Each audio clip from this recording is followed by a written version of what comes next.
high school football fans. Welcome to week number 5 of the high school football season, and you're watching and listening to Prep Sports High School Football Season. I'm the coach, Paul Damasi. Glad to be back with another week of recaps of coaches' interviews, and of course this week's Friday Night Lights schedule. With most teams, it's region play. Other teams, their rivalry showdowns are also region play. But as usual, I'm looking forward to tomorrow night's game, no matter what it may be. It's time to talk high school football in the kind of area of the action. Once again, I'll have the 3 local head football coaches breaking out last week's game, sending out a shout out to their players, and of course their program, and previewing their upcoming game tomorrow night. Who are these coaches? We're going to have to hang around to find out. All right, week number 4, final score. All right, non-region games from last week. Richmond Hill 28, New Hampshire 27.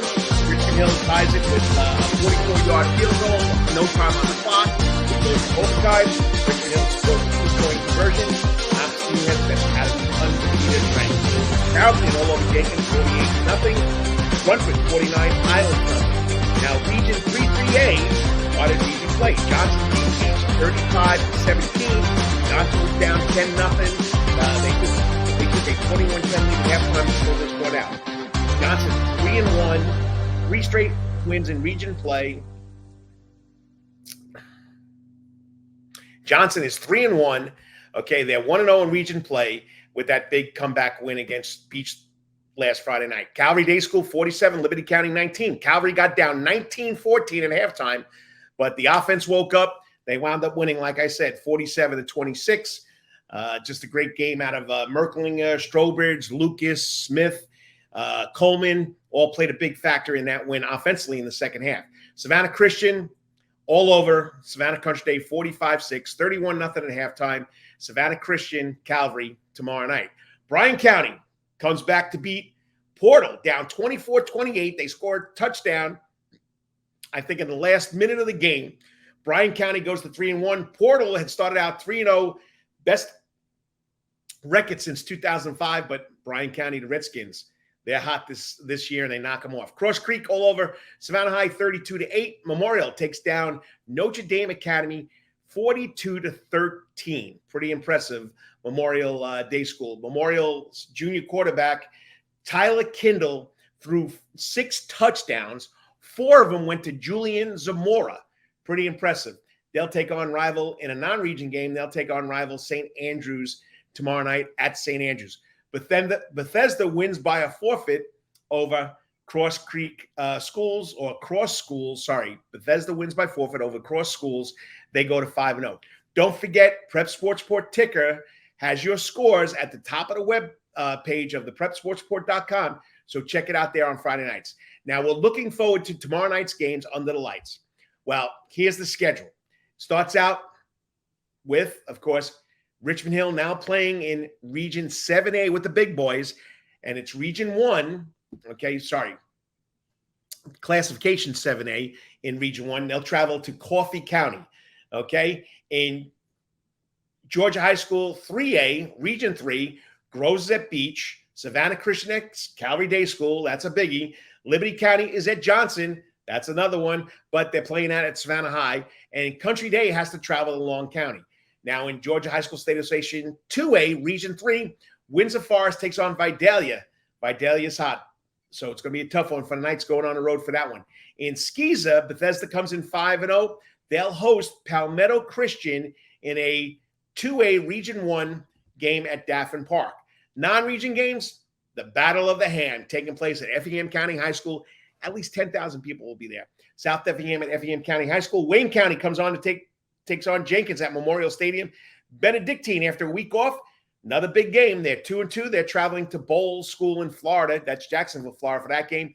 Telfair County is coming to Bryan County. Now we have a Georgia High School State Association and a GIAA, Georgia Independent Athletic Association non-region game. Savannah High is traveling to Statesboro to take on Bullock Academy.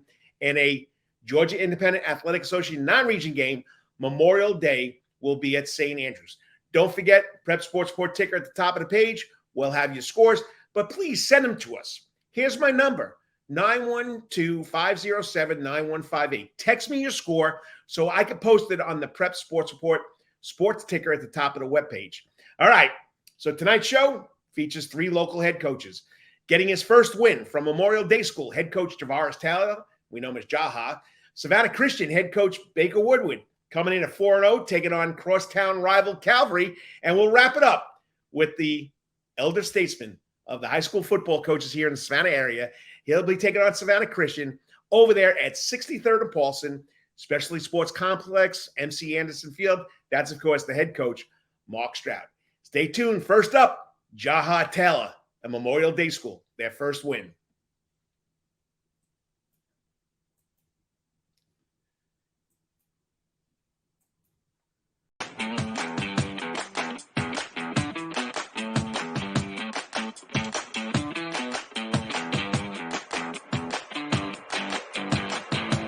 And welcome back, sports fans, to the Prep Sports Report High School Pigskin Preview for week number 5.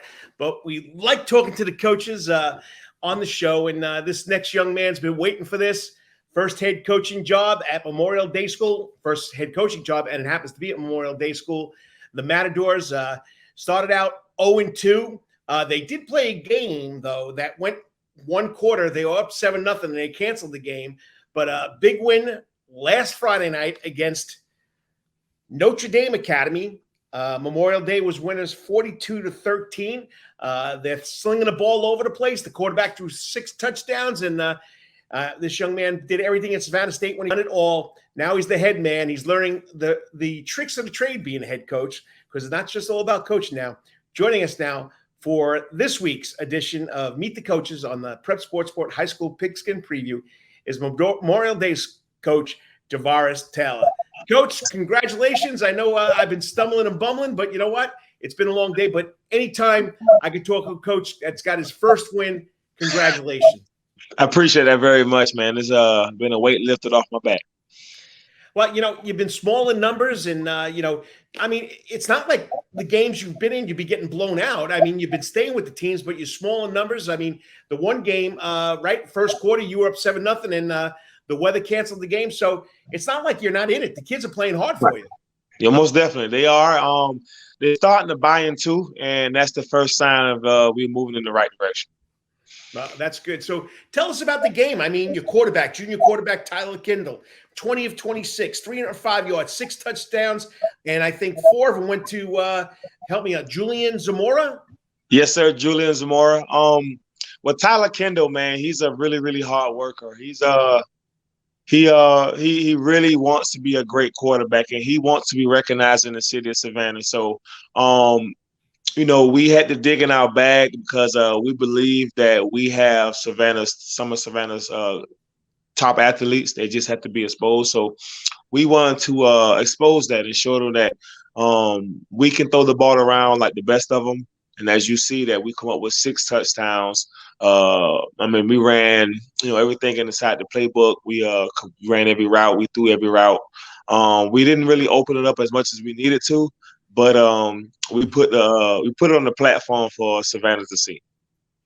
Well, also you had 2 scores, Jalen Neighbor and Silas Brown were the other 2 touchdown passes. So you had a lot of guys involved. So, you talked about small in numbers. How's it been going, though? You're still small in numbers? You got more kids coming out now that you guys are getting into full swing of school and the season? Yeah, we actually had a few more guys come out. They brought in 2. Being small in numbers, we kind of, the same guys get the same reps. So that's a very positive thing that we haven't. But it also hurts us a lot as far as depth inside of big games where we are going, neck and neck. But again, we tried to put our plan in place, and luckily this past weekend it worked.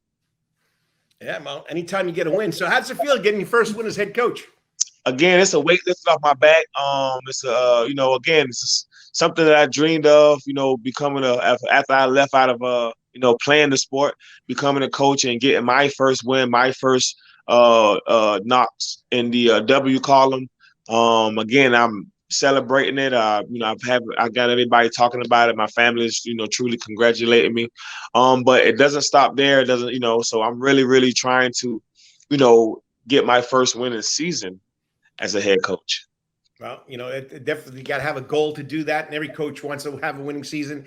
And now you're prepared for going out to Wilmington Island and take on St. Andrews. It's always a rivalry between Memorial Day and Oh St. yeah. And you got to be happy, though, because the previous Memorial Day coaches were always traveling. They played one home game in the city, and then they went all over the place. You get to play 3 in a row in the city. That's pretty special. Hey man, I feel like they picked that just for me. Like I said, I get to stay home 3 weeks in a row.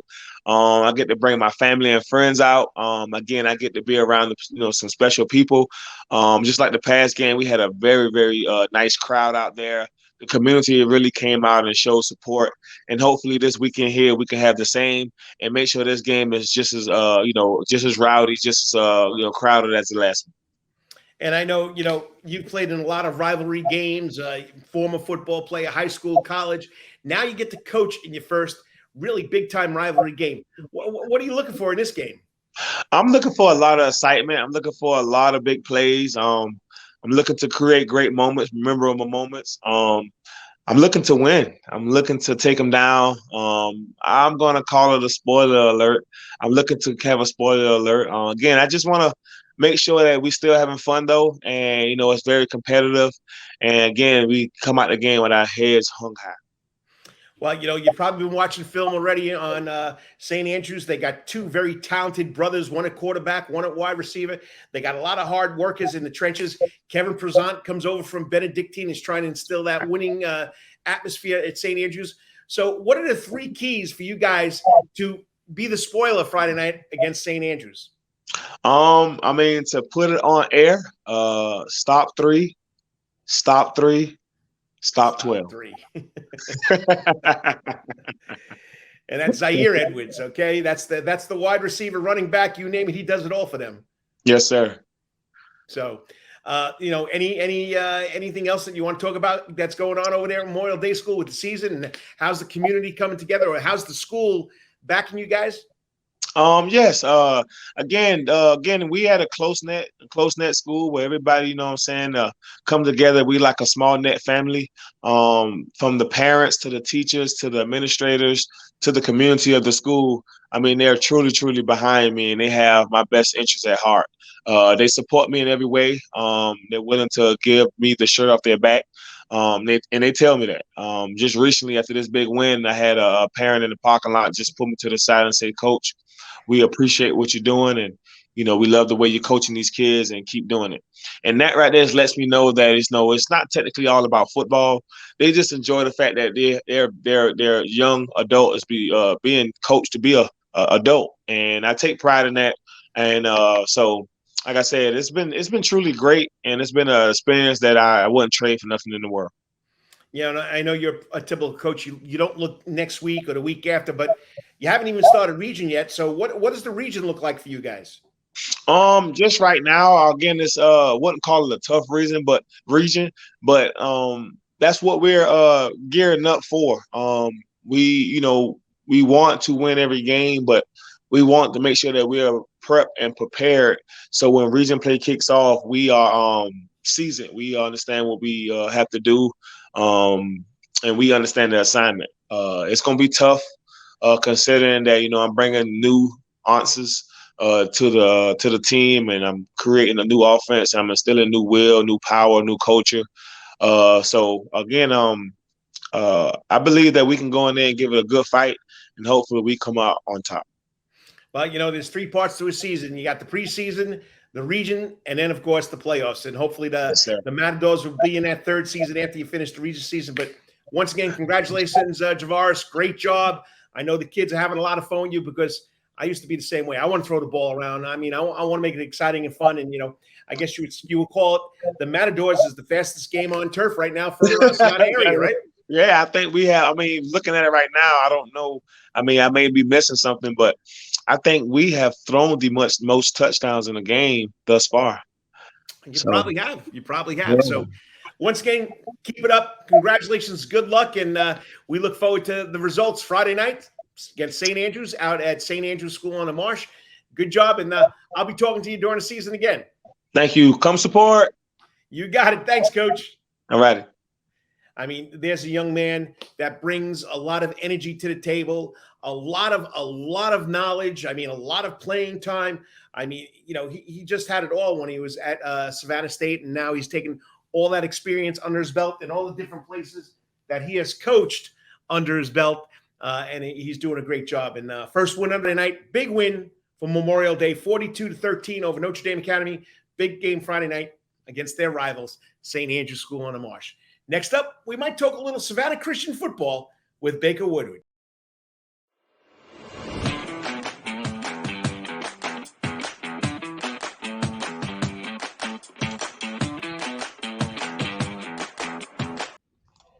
And welcome back to the Prep Sports Report High School Pigskin preview for week number 5.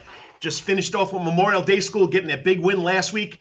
They got a big rivalry game this week at St. Andrew's School. Kevin Persant and Javares Taylor, 2 first-year head coaches in the area, going at it. Well, there's no other bigger rivalry, or one of the biggest rivalry in the area between Savannah Christian and Calvary Day School. There's so many underlying stories.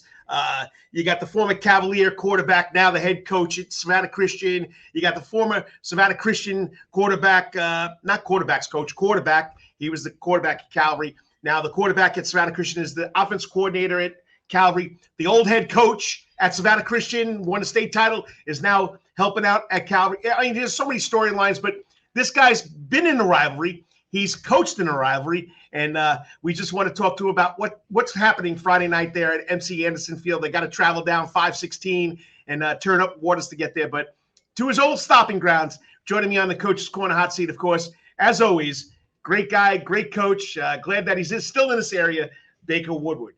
He also knows how to do some fishing, but that's another story we'll talk about later on. But Coach, thanks for finding the time, and big week there out there at Chatham Parkway for you. Yeah, absolutely. I mean, it's a huge week for us. We're off to a really great start, and what I believe was a really good win against Country Day. I think Country Day does a phenomenal job, and Coach Morning over at Country Day coaches them up to have a really physical defense. So I was very pleased with our win. But yes, we're moving on to the next week. And of course, we have one of the top teams in the state. Calvary Friday night, and you said MC Anderson, but apparently they've changed the name of Calvary Stadium to Specialty Sports Complex. So I didn't know. It'll always be MC Anderson Field at the Specialty Sports Complex for this guy at the corner of 63rd and Paulson. I don't know how many times you heard that too, right? No, I was wondering if they had changed the name of the stadium. So. Yeah, it's called Specialty Sports Complex, but it's on MC Anderson Field, so we'll go with that. But you grew up a Cavalier, and I bet the furthest thing from your mind way back then was you're going to be going across town and coaching at Savannah Christian. What's that like? Wearing that purple and gold for so many years, and now you're wearing the red and white. I mean, there's got to be some feelings going through your mind there. Yeah, I mean, absolutely. I mean, they're both.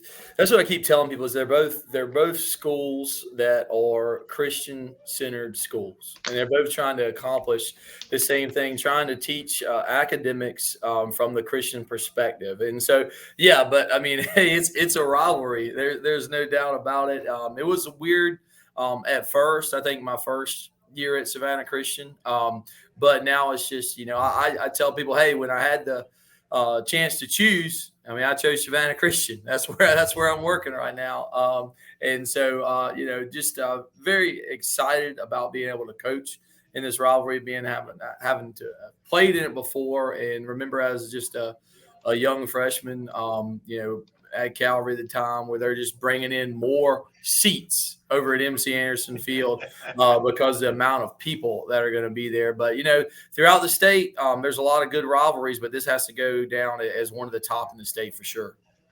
Well, you've done such a good job over there, but did you realize this?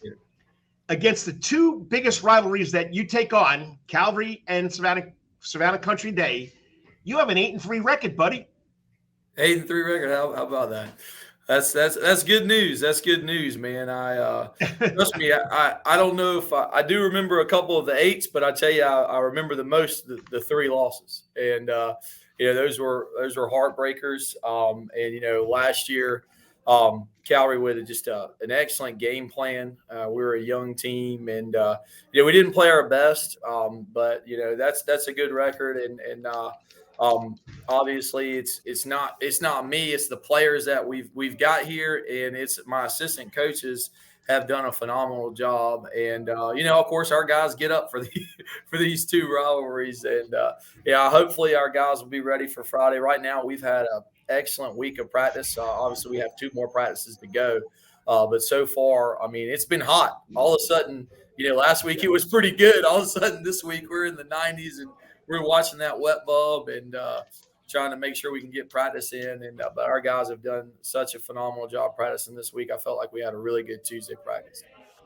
Now you come in 4-0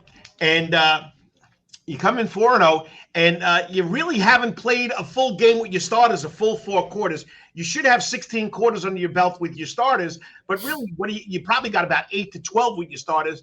So, what does that look like coming into this game that you've never had the starters go a complete game yet? Yeah, I mean, I think Calvary's in the same situation. Yeah.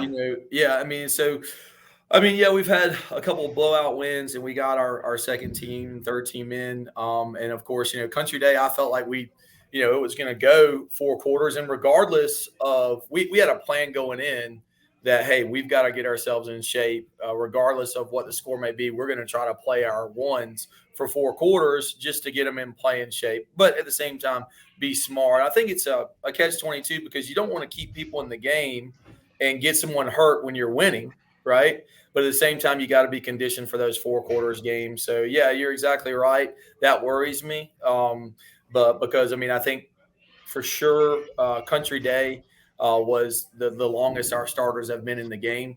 And but I think Calvary's in the same boat. They got 2 hard quarters against Elka, and then it was called at halftime. And then I think they did play 4 quarters against Liberty. They probably took, some guys out towards the end of the game, but it looks like they had to play 4 quarters against a really tough Liberty County team on the road. But it worries me, but we do things on Monday, Tuesday, and Wednesday that we feel get them ready for Friday night. We hope that our practices are challenging enough that the game is the fun part. And if we can get through practice without injuries, then, we should be equipped for Friday night. All right, talk about it. You got guys coming in and out. You tried to get them a little more playing time last week. Everybody knows about Zoe Smalls, unbelievable sophomore running back. But the other guy is only a sophomore running back too, Ken Ray Walls. I mean, that's pretty impressive. And then, of course, Zitrau, quarterback's been doing a great job for you. On the other side, Busey's just all over the place. Every time you turn around, he's making a tackle. So talk about you guys really quick before we get into Friday night's keys. Absolutely. Zoe, he's got a lot of publicity lately as he got several player of the weeks. He's just been training, man. You talk about, do you like it? Do you love it? Do you live it? And Zoe Smalls, he lives football. I mean, all these guys live football, but Zoe, he had an excellent first half, went out with some cramps towards the second half. So he already told me he's not cramping up anymore. And then Kenry, both those guys, throughout middle school, they as 8th graders, they won the SPAL championship here. Kenry and Zoe and Jaden Miles as a linebacker. They were 8th graders. And they won that SPAL championship, and I've seen them play for a while now. They're great kids. Kenry's a little bit different in terms of he's a slot receiver, but he plays. Our offense, we have 2 wing backs, and he plays that wing back position, and he's very deceptive because you look at him, he's not very big. But he sticks his foot in the ground and gets north and south really quickly. And he's worked extremely hard. And last year, he kind of worked his way up to being a starter last year as a freshman, but broke his ankle. And so, that was tough for him. And but he did a great job the other night. We just asked him, hey, we're gonna run one play. We're gonna give the ball to you, and you're gonna get first downs. And he had like 140 yards rushing in the second half. But, I also have been extremely pleased with Paulus Zitrauer. We gave Paulus a couple things to get better at in the offseason with meeting with his dad and to speed up his release and to get faster as a runner. And I think he's done that. He's been also an exceptional leader for us. He was just voted team captain by his peers. And so he's done a great job not only throwing the ball, running the ball, but just being a leader. And, I told him, and I've been challenging him. I said, like, hey, Paulus, man, one thing I've noticed is, you haven't beat Country Day as a starter. And so, and he's like, "Oh yeah, coach, yeah." And so he did that, and then I just kind of whispered in his ear. I was like, you hadn't ever beat Calvary before as a starter, even with you were the JV quarterback, and they got you last year, Paulus. And so, been challenging him, and he's accepted the challenge. He's a tough kid. And so, but all those guys are great. And of course, David Busey, I've been telling people, I mean, there's a lot of good genetics on our team. You got Keith Brooking's son, Logan Brooking, he's really a tough stud player as a sophomore. And then you got, no one really knows about this, but David Busey's dad is a guy named Dan Busey, and he was a letterman at University of Syracuse, and he was a top linebacker for Syracuse. But Busey is like your old school, back in my time, they would refer to as the guy that pulls the socks up real high and has the ball in between the face mask and just wants to hit you. That's him. I mean, he's a big leader on our defense, but what he does offensively with catching the ball and blocking, and he's probably one of our key guys also on special teams. Just, all three phases of the game, he does a phenomenal job, and he gets upset when you take him out of the game. Like, he wants to play nonstop, and he doesn't care about specializing in anything. He just wants to play. The only thing he likes better than football is hunting and fishing. So, but those guys are doing phenomenal. And, of course, our defensive line is we got great linebackers, but our defensive line is key with Akeem Lane in there. He's 5'11", 305 pounds. He was also voted team captain. Elijah Griffin, we know about him. He's almost 6'5", and they don't run to his side that much. And so he's been very patient, but I think he's due to have like a huge game, hopefully Friday night, against Calvary. And then I got to mention, I know we're going to hurry, but Austin Saylor, another one of our team captains. He's the middle linebacker, number 33. He's a senior, along with number 1, Jaden Miles, on that defensive side of the ball. And I think, our offensive line is going to be key Friday night. Jeff Hudspeth, as he received the most votes for captain of anybody on our team. That says a lot as an offensive lineman. He's our starting right guard. He's what you want an offensive lineman, along with our right tackle, Cole Burns, who's also a senior. But very pleased with our team so far. But those are some of the guys that we're really leaning on Friday night to have big nights. All right. So we're coming to Friday night. 3 key points for the Red Raiders. Sorry, I apologize, fans. I always call you guys the Red Raiders. It's the Raiders. They're not the Red Raiders, okay? That's Texas Tech. But the Raiders have to do to win Friday night.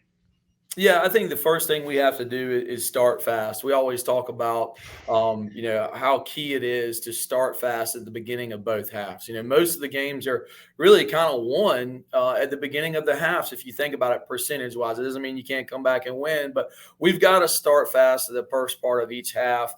And I think, I would preach to them all the time, Raiders don't beat Raiders, all right? And we cannot turn the ball over and expect to win Friday night.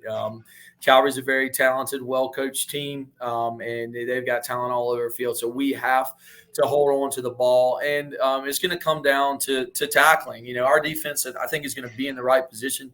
Can they tackle the guys when they're supposed to in the open field? And I feel like they can do. If we can do those 3 things, then we have a really good shot at beating Calvary. Over there at MC Anderson or Specialty Sports Complex where they play at. But those are the keys. And, of course, Paul Stitchow, our quarterback, he's got to have a big night. As a senior quarterback, big-time rivalry game. I know he wants it, and he's got to have a big night. Well, Baker, always a lot of fun. And, I mean, the quarterback, when he's not on the football field, he likes to hunt fish. Sounds like the head coach, but we won't go there yet. So, but anyway, great job. Look forward to Friday night. I'll see you out there. I'll stop by and say hello. And, it's going to be tough for me because I got to wear purple and red, because purple for Dominic, red for Russell, but now I'm back to purple for Russell. I don't know. I'm so confused, but it's always a great game. Keep it up. Great job. And I know we'll talk before the end of the season again. And as I told Coach Mark Stroud, I'll tell you, as always, it's a great day to be a Raider, and it's go Raiders. All right. Hey, thanks so much, Carl, and go Raiders. See you Friday night. You got it. Another young coach that does a great job. Kids love what he's doing over there. I mean, I didn't know it until I did some research. He's 8-3 against the two biggest rivalries that the Raiders play, and that's Country Day and of course Calvary Day School. 4-1 against Calvary Day School, 4-2 against Country Day. So pretty impressive there. So once again, Friday night, 7:30 at the corner of 63rd and Paulson. Whether you call it Specialty Sports Complex or I call it MC Anderson Field, it's going to be a great one. Next up, got to go to the other side of town and talk to the old coach himself, the old ball coach, the guy that has the most tenure in Savannah, Georgia, Calvary Day School head coach Mark Stroud. I'll see you in about a minute. Stay tuned because you're watching the Prep Sports Report High School Pigskin Preview for week number 5.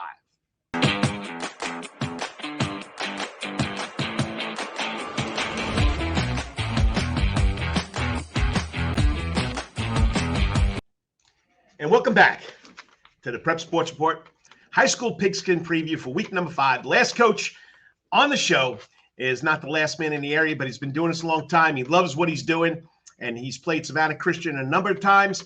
He's also been involved in a lot of heated rivalries over the years at another school he was the head coach at. But joining me now on the Coach's Corner hot seat is the man himself, head coach at Calvary Day School, Mark Stroud. What's up, Coach? How's it going? Wide open, you know how this kind of week is.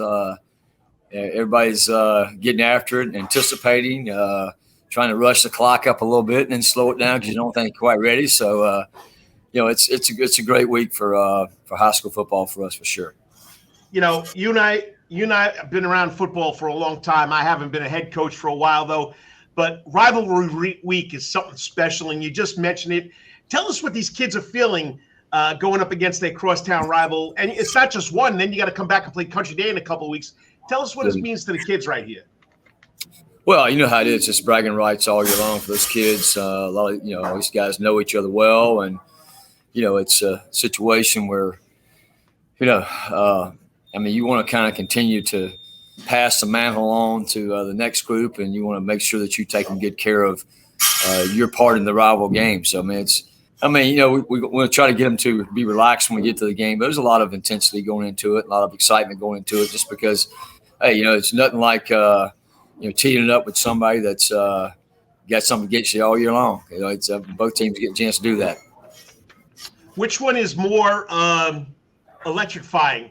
The old days at Toombs County versus Vidalia, which I think you played against them or coached against them like 17 times, or this rivalry where against Savannah Christian, I think, right now, you're in game number 20 of this rivalry. Yeah. So they're a little different, but they're equally intense. Toombs and Vidalia, butted up to each other, the two towns, but were connected, and that was definitely a redhead stepchild thing for Vidalia feeling about Toombs. So it was always a great game, and the fans just poured out and emptied the cities really there. That was it was just a situation. The towns were just so close. Here it's I think the rivalry is just as intense. It's different a little bit, but just as intense because these guys they're again they've known this thing's been going on since they were 5th grade in school. The guys that were here, even the guys that weren't here, the fan base has been at each other since they can. Since some of these kids from the 5th grade, and even further back than that, a lot of our fan base have played here and everything as well. So it's similar. The rivalries are equally intense in their own way. The people that are involved in them is exactly the same intensity. The coaches, the players, everyone. And now it's a situation where both of us are in the same region, so it has region implications as well. So everything's just heightened. And the key is you got to go in here and be ready, but not be overtaken by all the hype. Gotcha on that one. Okay, let's get down to the real nitty gritty here. Last week, you go to Liberty County. It's been a crazy year as far as playing full games, not playing full games, getting your kids 4 quarters under their belt. Liberty County, you guys came out and Liberty came out fired up. Yeah, it's a game, it's just one of those strange things. It was an unknown for our kids. They really didn't know anything, had no history with Liberty County whatsoever. And I just think we went and then they're just a little bit light. And just when you do that, you're opening the door for bad things to happen. If you're not, I mean, I thought we had a really good week of practice, but we just went down there. You've coached enough to know that feeling when you feel like something's just a little bit off. Not right. And we just weren't quite emotionally ready to play. And, and it showed early. I mean, bad things started happening. I've told 2 or 3 people I felt like Rod Serling from the Twilight Zone standing in the corner over there just running the show because, I mean, every time you looked up, just something crazy was about to happen and just some twist of fate there. So, but we survived it. We survived the wave. That's what I told the kids at half. We didn't go in there and rant at half. We just simply said, look, let's settle down. Coaches settle down. Players settle down. Let's everyone relax. Let's go execute. Let's do the job we're being coached to do.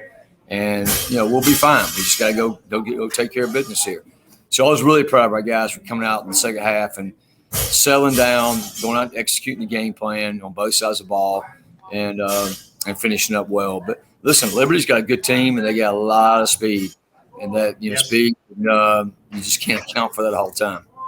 No, you can't, and you can't judge it on film either. No. Everybody thinks I'm watching film, but if you're not there seeing the live product, it's just totally different. So, all right, well, Merklinger came out in the second half, bullet for a 96-yard touchdown. But what I was impressed with is the 2 running backs that I didn't hear much about. 2, I don't know if they're young guys, old guys, that were in the backfield. They did a number on Liberty County in the second half. Yeah, I tell you, we've been able to really rotate 3 guys pretty consistently with Butts and Strobridge and Lucas. And we have another kid that rotates so well. It's got a little bit of an injury right now that rotates in as well. So we've been able to get a lot of fresh legs, and they're all a little bit different backs. So it gives you an opportunity to really, you got some real tough muscle guys, and you got some real, home run hitters back there. We use Dupa back there in the backfield as well. And, so that was really good. I mean, Russell was doing a really good job of, getting those guys involved and getting the ball in their hands. That's critical. I mean, I told him the other night, we were in that last drive coming up, we were just trying to win. It was still, you didn't know what was going to happen in the game. So we throw the 80-yard touchdown to Dupe. I'm like, if it probably been me, I'd have ran the ball 12 times and ate a lot of clock up and not scored probably and still been in a little bit of trouble. I said, it was good to see you, having that confidence in our offense and, you got to be wide open. You got to go for it. And I was really proud of him for doing that. Well, I'll tell you this, and I know I'm talking about my own son who's been under my wings with football like your 2 boys. He just has a natural gift for seeing things that he picks up. I mean, he used to come on the sidelines when he was in 9th grade at Groves High School, and he'd say, Dad, run this play, and it'll wind up in a touchdown. And, my offense coordinator would be a little upset with me, but, he's got a gift. He does. He really does. He sees it really well, sees both sides of it really well. And, he's done a phenomenal job for us. So, all right, last question, okay? I know you've been bombarded with interviews and questions. We got the rivalry out of the way. We talked about last week's game and the kids that have been standing up here. 3 keys in this big rivalry game Friday night over there at MC Anderson Field for the Cavaliers to take care of business. Well, we definitely have to get caught up in the hype. I mean, you got to let that be what it is. You can't get caught up in it. You can't really get sucked into that whole thing because what will happen, everybody will start getting that panicky feeling.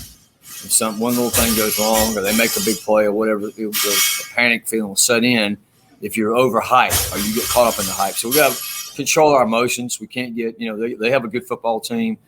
You can't get caught up in the roller coaster. I mean, if something goes bad, get over it and let's go to the next play. If something goes well, don't get too high, play the next play. I think that's really critical for us is not get caught up in the emotion of the game. I think we'll definitely have to be able to get pressure on the quarterback. I mean, I think we've done a pretty good job with that so far this year, but I think we really got to get pressure on the quarterback. When they get in a throwing game, we have to get pressure on the quarterback and make him hurry the ball. That's going to be really important for us to do that. You naturally don't want them to make a big play some kind of way. That's you got to hold that down. And for us, I mean, you saw last week, you got to protect the ball. You can't turn the ball over.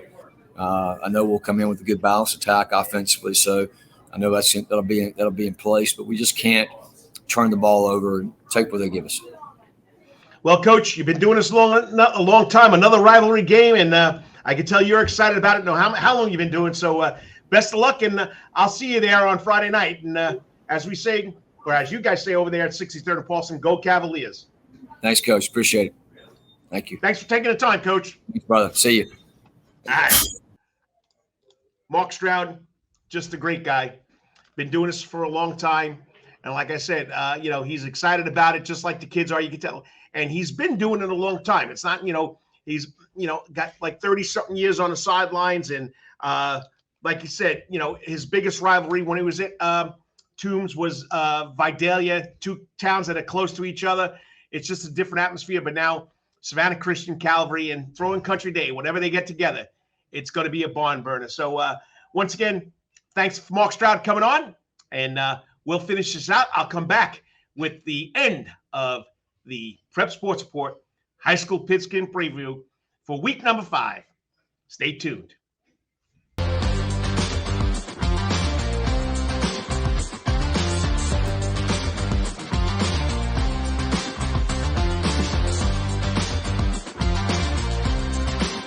Well, fans, I hope you enjoyed the insight from the head coaches. And here's tomorrow night's schedule one more time to end the show. Week 5, September 23rd, 2002. In the Georgia High School Association Class 7A, the big boys, Region 1, Richmond Hill travels to Coffee County. The Georgia High School State Association 3A, Region 3, Groves is taking on Beach at Highland Stadium.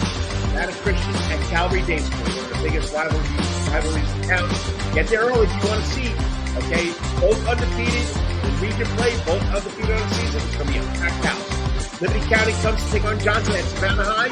This is a big game for it, which has big playoff implications. Savannah Country Day trying to bounce back by that loss last week to Christian, travels to Long County.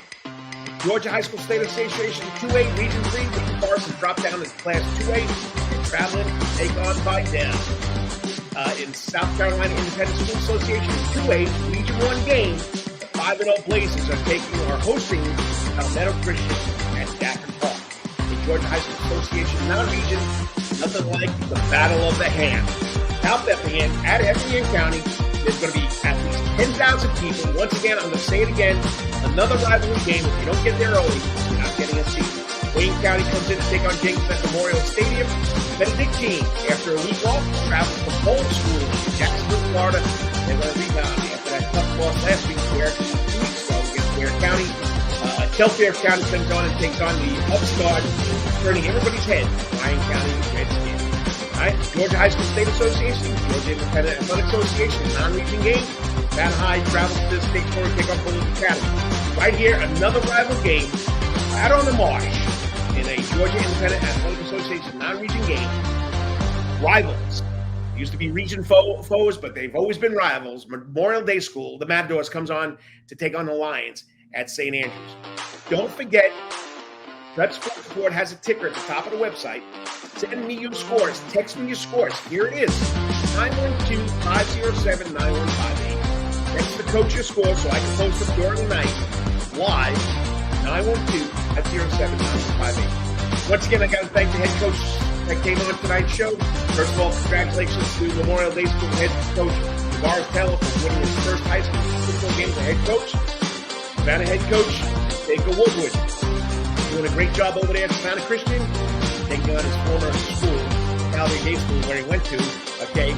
That'll be tomorrow night, of course, at Calvary. And Baker Woodward does a great job. Thanks for finding the time to come on. And we wrapped it up. Calvary Day School head coach, over 300 wins, 30 years coaching, and as a head coach, that's Mark Stroud. Once again, as I say every week, please go out and support the school. But most of all, support all our athletes who put it on the line every day in practice, every day on the field, and of course, every Friday night under the lights. This is the coach, Carl Damasi, and you've been listening to the Prep Sports Report High School Pigskin Preview, week number 5, September 23rd, 2022. Have fun. Be safe.